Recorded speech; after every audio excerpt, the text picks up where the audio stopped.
Madame, Monsieur, bonjour. C'est un réel plaisir de vous retrouver pour cette édition de Monuk Réalité.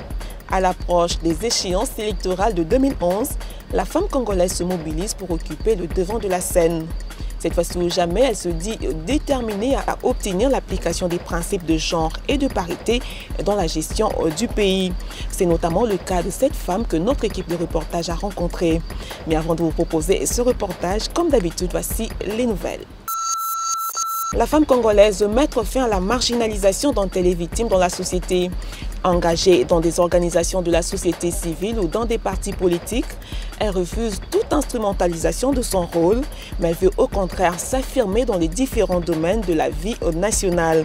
Et d'ores et déjà, elle se bat pour une présentation massive de candidatures féminines aux prochaines élections générales de 2011. C'est notamment le combat que mène depuis 15 ans Madame Georgette Biébié. Elle est enseignante à la faculté de pharmacie de l'université de Kinshasa et militante des droits de la femme.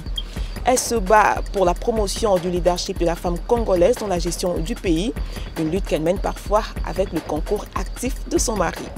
Reportage. Je suis Georgette Biébié Songo. Je suis mariée, mère de 3 enfants. Je suis docteur en pharmacie. J'enseigne la toxicologie à la faculté de pharmacie de l'université de Kinshasa. Mais dans la vie pratique, je suis militante des droits des femmes. Je milite depuis une quinzaine d'années pour la promotion du leadership féminin, pour la défense des intérêts des femmes, pour que les femmes qui sont la population majoritaire de notre pays, pour que nous ne puissions pas rester à marge de la gestion de notre nation.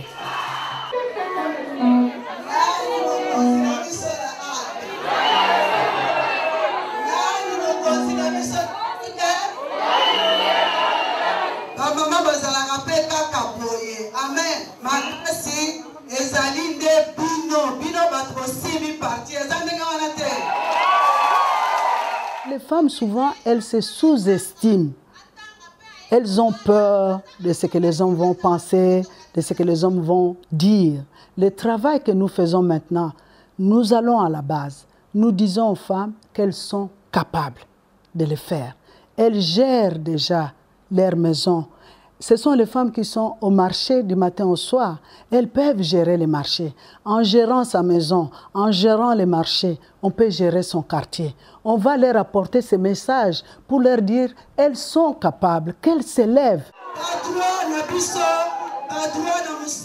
Aujourd'hui, nous comptons quelques femmes professeurs, quelques femmes ministres. Nous avons des femmes qui sont avocates, nous avons des femmes qui sont médecins. Donc la situation a évolué un tout petit peu, mais il y a encore beaucoup de marginalisation. Comme ce sont des désignations, et la plupart du temps, les chefs de partis politiques étant des hommes, c'est eux qui se distribuent les postes. Les femmes ne se retrouvent pas dans la sphère de la prise de décision. Malheureusement, nous avons vu aux élections de 2006 que la loi électorale n'a pas respecté les principes de parité qui était consacré dans la Constitution. Donc le combat que nous menons maintenant, c'est pour qu'en 2011, qu'on tienne vraiment compte de ces principes de la parité quand les chefs de partis politiques vont élaborer les listes électorales. Toi et moi, sur le fait que nous devons maintenant mobiliser plus à la base, conscientiser les femmes, détecter les femmes candidates pour pouvoir vraiment les aider à oser à poser leur candidature. Comme ça, nous espérons vraiment que l'ARC aura pratiquement la parité sur les listes électorales. Quel est l'engagement que l'ARC prend solennellement par rapport aux femmes qui militent au sein de l'ARC et qui aspirent aussi à occuper des postes de responsabilité dans les entreprises pour pouvoir rendre service à la nation congolaise? Nous avons tous les mêmes droits. Moi comme vous, nous avons tous les mêmes droits. Où il y a possibilité d'aligner les mamans, nous les alignerons. Mais le problème maintenant, c'est le résultat final. Parce que le résultat ne dépend pas nécessairement du parti. Mais nous faisons de notre mieux pour que les mamans soient bien représentées. Parce que nous avons des mamans capables. Et ça ne ferait que la fierté du parti. Nous voulons que les femmes participent d'une manière responsable. Quand nous parlons du combat du genre, ce n'est pas une faveur que nous demandons, ce n'est pas un cadeau que nous cherchons, que nous voulons. Nous voulons tout simple, c'est une question de droit.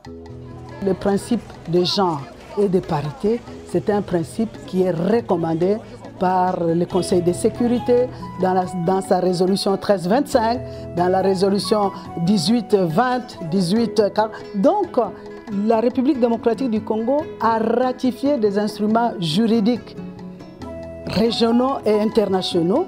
Et je pense que la MONUC a joué un grand rôle pour faire pression et pour rappeler les autorités congolaises au respect des engagements qu'ils ont pris par rapport à la communauté internationale.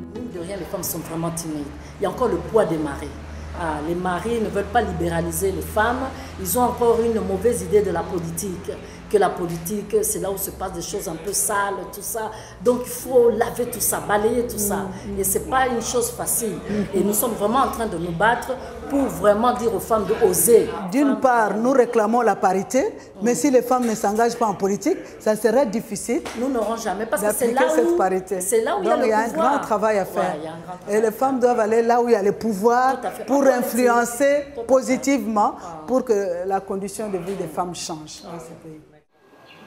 Mon père m'a appris l'intégrité, l'honnêteté et la défense de mes droits.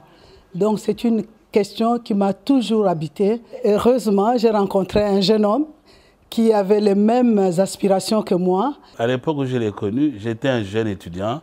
Vous connaissez le contexte de l'époque des années 68-69. C'était la grande époque de la contestation estudiantine. Moi, j'étais dans le mouvement étudiant, très bouillant, très actif, très révolutionnaire, avec toujours Che Guevara, Mao Tse-tung à l'époque. Et elle partageait à peu près les mêmes idées. C'est une des raisons d'ailleurs qui a fait que je me suis vite rapproché d'elle. Quand on organisait des manifestations, elle était toujours avec nous, la seule fille qui venait. J'ai dit, tiens, c'est intéressant cette fille. Pendant la transition, au Parlement, on devait adopter la loi sur l'organisation et le fonctionnement de la commission électorale indépendante. Et nous, on voulait qu'il y ait 30% de femmes dans cette commission. Et lui, il nous donnait toutes les informations. Il fallait aller voir le président de commission, il fallait aller voir tel député, les sensibiliser pour qu'ils nous soutiennent dans ce combat. Et pendant que je cherchais les documents, mon mari s'est mis à m'appeler. Et je n'ai pas voulu répondre parce que je pensais qu'il avait besoin de la voiture.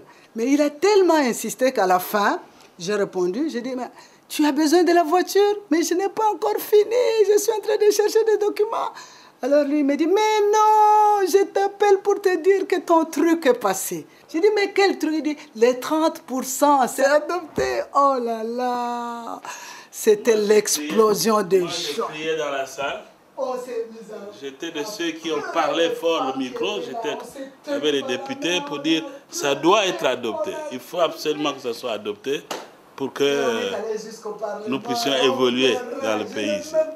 Aujourd'hui, les femmes ont été, je dirais même, obligées de sortir de leur maison pour rapporter quelque chose pour la survie de toute la famille.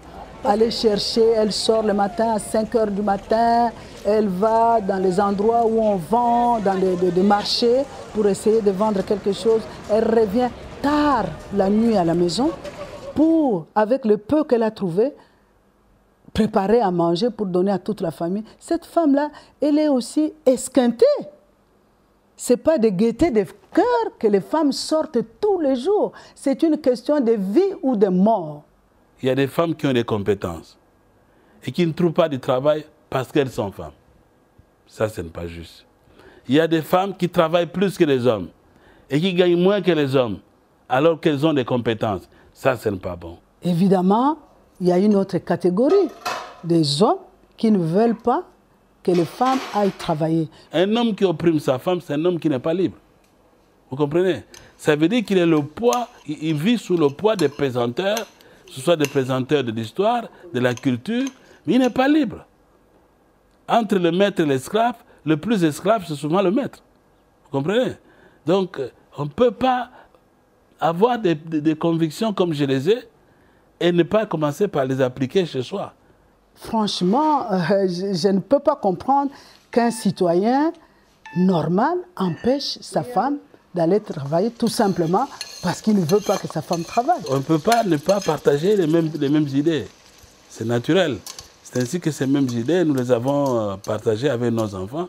Nous avons un fils dont le petit enfant s'appelle Ernesto, comme Guevara. Donc c'est vraiment un combat de la famille.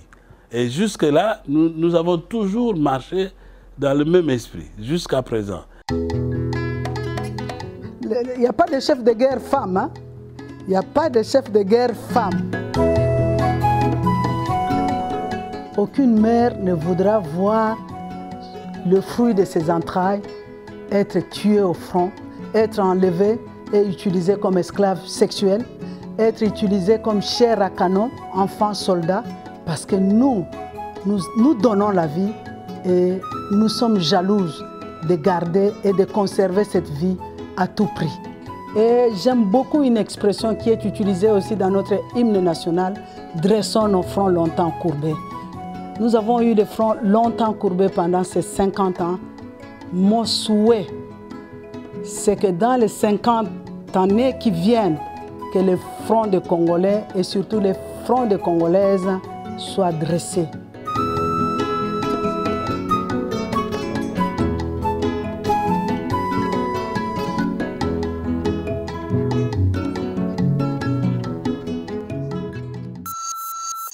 Ce reportage démontre à suffisance que la femme congolaise refuse de jouer un rôle de second plan, ce qui implique de sa part une prise de conscience pour ne plus servir de tremplin à l'homme au détriment de ses propres intérêts.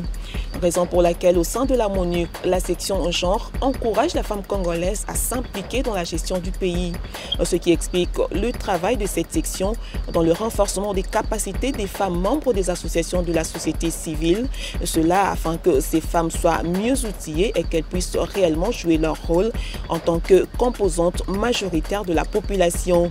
Et pour paraphraser l'hymne national de la RDC, nous pouvons dire que la femme congolaise veut relever son front longtemps courbé afin de redorer son blason.